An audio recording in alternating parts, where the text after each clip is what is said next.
You know something? Michael Jai White, he's a friend to the channel. Not sure if you ever catch his interviews, but Vlad spoke to him recently, and Michael Jai White said something, and I don't want to misquote him, but he was like, yo, Tupac was effeminate in his younger years.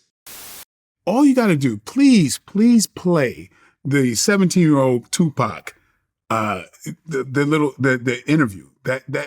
That's who he was. Yeah. He was this innocent, almost, dare I say, somewhat effeminate type of dude, right? Like when you really look at that interview, he was a very soft person. That's who he was.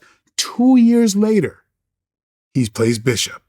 And that character that he created with Bishop influenced millions of people. And he stayed in that character. Because I literally would see him flip-flop from one character to the other because we would hang out, we'd play pool. And famously, people would say, your friend looks like Tupac. And they didn't think that could be him because he was more like that 17-year-old guy.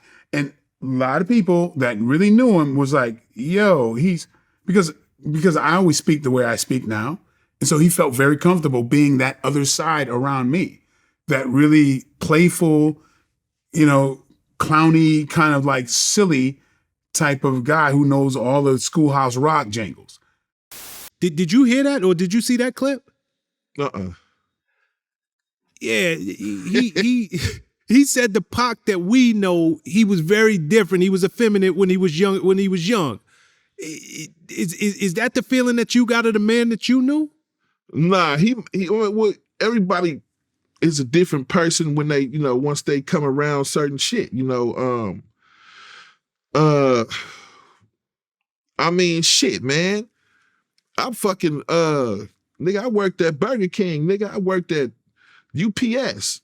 So dope and rob motherfuckers. I did everything I had to do to get some money and shit. You know what I'm saying? I didn't care what nobody said about the shit. You know what I'm saying? When I was younger, some preachers came around because we was fighting all the time, and they said, y'all wanna fight? We'll teach y'all how to box, but y'all got to read the Bible. So for a minute, my mom thought I was gonna be a preacher. She said it in the Rhyme of Reason documentary, because I was hanging around priests and stuff all the time. You never know what type of person you gonna turn out to be until you get to that level where you just like, okay, this is who I am. This is what I'm gonna be, and I'm sticking with it. So when he was a youngster, ain't no telling what he was about. Because I seen an interview when he was talking and he had the high top fade, and he was talking about women and how beautiful they are and smiling, and and then you get a little older and you realize some other shit. You know what I'm saying?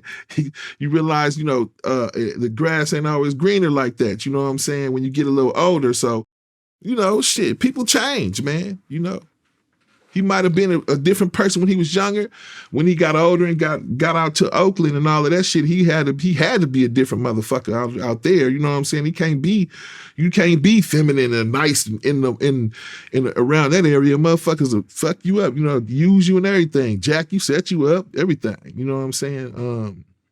All I know is I got when I first met Pac and I went to his house.